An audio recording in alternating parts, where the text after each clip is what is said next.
মরিচাও আছে।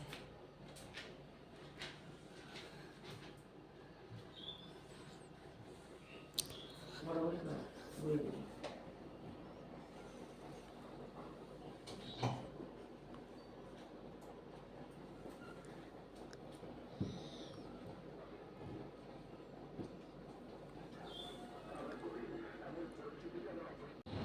এই তো এখন চলে আসলাম আমাদের ছাদে, আপনাদের সাথে ছাদ বাগানটা একটু শেয়ার করার জন্য।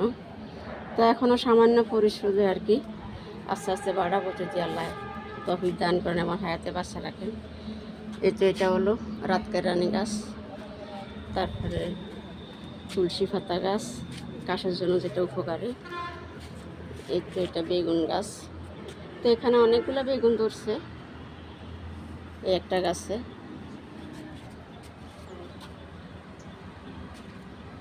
এই তো অ্যালোভেরা গাছ। তারপরে এখানে আছে সবজি গাছ, যেমন লাউ, তারপরে মিষ্টি কুমড়া। মিষ্টি কুমড়া এ পর্যন্ত অনেকগুলো খাওয়া হচ্ছে, এখন আরও দুইটা আছে। তারপরে লাউ একটু ইয়ে হয়ে গেছে, গাছ বুড়ো হয়ে গেছে, তো তাই ফলও একটু বুড়ো হয়ে গেছে।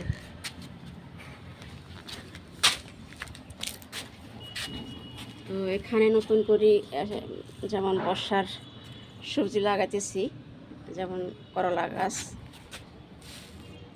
তারপরে এখানে ডাঁটা শাক, পুঁই শাক লাগাবো, এই জন্য রেডি করে রাখছি আর কি।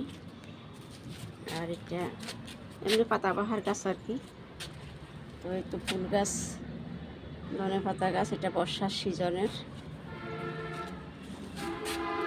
তারপরে কাঁচামরিচ গাছ, পাথর কুচি গাছ। এই যে এখানে